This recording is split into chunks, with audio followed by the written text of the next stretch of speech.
2,000 కోట్ల రూపాయలకు తెలంగాణ ఎట్లా దిగజారిపోయిందో ప్రజలకు జవాబు చెప్పాల్సిన బాధ్యత లేదా అని ఈరోజు మేకతోలు కప్పుకున్న తొడేళ్ళని నేను అడగదలుచుకున్నా. అప్పుడే ప్రజలు మర్చిపోయినరు అనుకుంటున్నావా? మీ కుటుంబాన్ని అప్పుడే ప్రజలు క్షమించిండ్రని అనుకుంటున్నావా? మీ కుటుంబం వల్ల ఈ తెలంగాణ సమాజానికి దాపురించిన ప్రమాదాన్ని ప్రజలు గుర్తించలేదనుకుంటున్నావా? నన్ను తిట్టినంత మాత్రానో, నీ కడుపులో ఉన్న విషాన్ని వెదజల్లినంత మాత్రానో తెలంగాణ ప్రజలు నిన్ను క్షమిస్తారనుకుంటే ఈనాటికి, ఆనాడు కాదు, తెలంగాణ కవి చెప్పిండు, నిజాముల పైజామాలు ఊడగొడతాం, దిగంతాలకు తరిమి కొడతామని. ఇవాళ నేను చెప్తున్నా, ఆనాడు ఆ కవి స్ఫూర్తిగా నిజాముల పైజామాలు ఊడగొట్టి దిగంతాలకు ఆనాడు తరిమిను సాయుధ రైతాంగ పోరాటం. బండెనక బండి కట్టి ఏ బండ్లో పోతో కొడుకో, చుట్టుముట్టు సూర్యాపేట నట్ట నడమ నల్లగొండ కడతాం నీ గోరి అని బండి యాదగిరి స్ఫూర్తి ఈరోజు కూడా మా దగ్గర ఉన్నది. ఇవాళ నేను చెప్తున్నా, గజ్వెల్లనే నిన్ను సమాధి చేసే బాధ్యత మాది, మా యువకులది. తెలంగాణ సమాజం నీకు అన్ని అవకాశాలు ఇచ్చింది, ఆస్తులు ఇచ్చింది, అంతస్తులు ఇచ్చింది, ఆగర్భ శ్రీమంతులను చేసింది. ఏమి తక్కువ చేసింది తెలంగాణ? ఏమి తక్కువ ఇచ్చింది మీకు ఈ తెలంగాణ? మరి తిరిగి తెలంగాణ 4 కోట్ల ప్రజలకు మీరు మీ కుటుంబంలో నలుగురు ఏమిచ్చిందని ఈరోజు తెలంగాణ సమాజం మిమ్మల్ని అడుగుతుంది.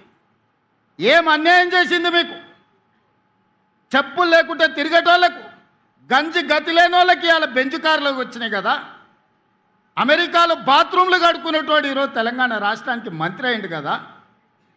దుబాయ్ పాస్పోర్ట్ బోకరు తెలంగాణ రాష్ట్రానికి ముఖ్యమంత్రి అయింది కదా. ఏం తక్కువ చేసిందని నేను అడుగుతున్నా తెలంగాణ మీకు. ఎన్నడైనా ఏ దుబాయ్కి పంపించే పాస్పోర్ట్ బ్రోకర్ కేంద్ర మంత్రిగా తెలంగాణ రాష్ట్రానికి ముఖ్యమంత్రి అవుతాడని కలలు కన్నాడా? అలాంటి దుబాయ్ పాస్పోర్ట్ బ్రోకర్ని ఇవాళ తెలంగాణ రాష్ట్రానికి ముఖ్యమంత్రిగా తెలంగాణ ప్రజలు చేశారు. అమెరికాలో బాత్రూంలు కడుక్కునే నిన్ను ఐటీ ఇండస్ట్రీస్ మినిస్టర్గా 10 సంవత్సరాలు ఈ ప్రజలు భరించారు. రబ్బర్ చెప్పులు లేని కోమటిరెడ్డి వాళ్ళ ఇంటి ముందల 1000 రూపాయల కోసం గంటల కొద్దీ నిలబడ్డ నిన్ను, నీ కుటుంబాన్ని ఈరోజు మంత్రిగా చేసిండ్రు. బతుకమ్మ చీరలు, బోనాలు, బతుకమ్మలు వస్తే వసూళ్ళు చేసే మీ చెల్లెల్ని కూడా ఎమ్మెల్సీ, ఎంపీగా తెలంగాణ సమాజం చేసింది కదా. చివరికి సాడరాలో సోడా పోసే ఆయన సడ్డకుని కొడుకుని కూడా రాజ్యసభ సభ్యులను చేసింది కదా. ఇది తెలంగాణ ప్రజలు చేసిన త్యాగం కాదా?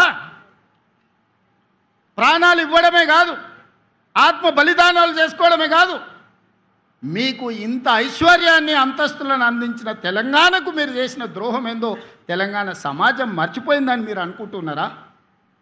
ఇవాళ అందుకే నేనున్నంత వరకు, ప్రజలతో మమేకమైనంత కాలం నిన్ను, నీ కుటుంబాన్ని తులసి వనం లాంటి తెలంగాణ సమాజంలో గంజాయి మొక్కను మొలకెత్తనిచ్చే సమస్యనే లేదు.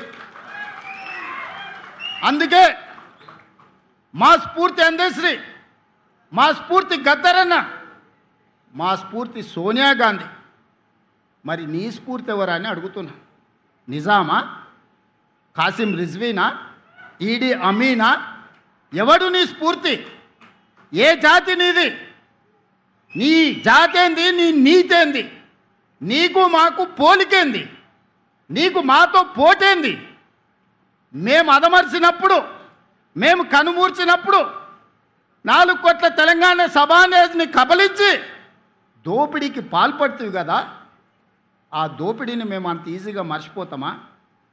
అయినా ఒక్క మాట చెప్పదలుచుకున్నా. సరిగ్గా